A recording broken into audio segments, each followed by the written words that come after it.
Somewhere in this world I have a biological half-brother battling cancer. Well, actually, all I can say with any surety is that somewhere in this world 6.5 years ago I had an 8-year-old biological half-brother battling cancer. We only met once for half an hour and now I can't remember his name. Some like to claim that blood's thicker than water, but I was adopted at 6 weeks old and growing up every winter, our water froze. I never chose my family, but they chose me. And although I ain't the type of guy who buys into that everything happens for a reason theory, I've closely examined the circumstances. In a world where fair-weather-carrying, semi-revolutionary North American adults can watch the newest Michael Moore documentary on their iPhone coming home from work, but 8-year-old boys still have to battle cancer, I think the chances are practically transparent that I could have ended up anywhere else. The beautiful woman I will forever call my mother tells me that by the age of 27 it became evident that she was barren, and that her and her husband Clarence Nice took legal custody of me from a troubled single mother of 2 they both knew from high school named Marlene Jackson.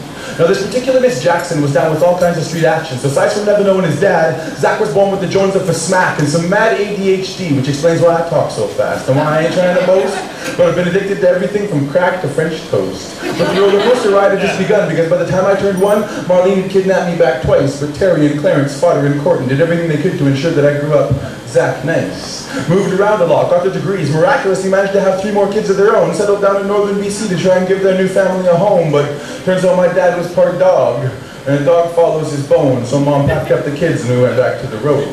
I was 11 years old, my siblings were 4, 6, and 8. I know I'm the only one who realized exactly how much weight that U-Haul truck carried from Terrace to Tabor. My mother drove the load alone, not to prove that she don't need no man to save her. She did it because she had to. She did it because she had 2 daughters barely out of diapers. She did it because she had 2 sons who too hyper. She did it because she had self-respect. God only knows that the next few years were anything but a breeze, but now nearly 2 decades later, Terry can breathe at ease knowing that she's raised 4 kids who firmly believe that she's the greatest woman in the world. Early on in life, I learned there ain't always a happy ending in sight. Then there's no point in defending either end of the social Darwinism argument because I prove them both right. They say blood's thicker than water, but I was adopted at 6 weeks old and growing up every winter our water froze. I never chose my family, but they chose me, and in doing so ensured that I rose free of the constraints that I was born to. Born to a troubled single mother of 2 who worked the streets too late.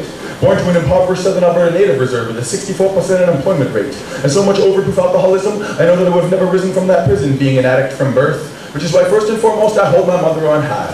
But that's not to say that I can simply deny who I am or where I came from, because that shit's ingrained, it's genetic. I'm still the same son that Marlene labored over on September 9th. I'm still the older and younger brother over other attempts at a family, and I'm still the unknown son of some man she fucked for money back in the 70s. So yeah, sometimes life can be a little hellish, but I know that I got heaven's keys wrapped up in these words that I spit, and that life ain't never worth giving up on, no matter how much shit we gotta shovel to get to wherever we meet our end, which is why, although I don't know if I'll ever meet him again, I hope that somewhere in this world I still have a biological half-brother battling cancer.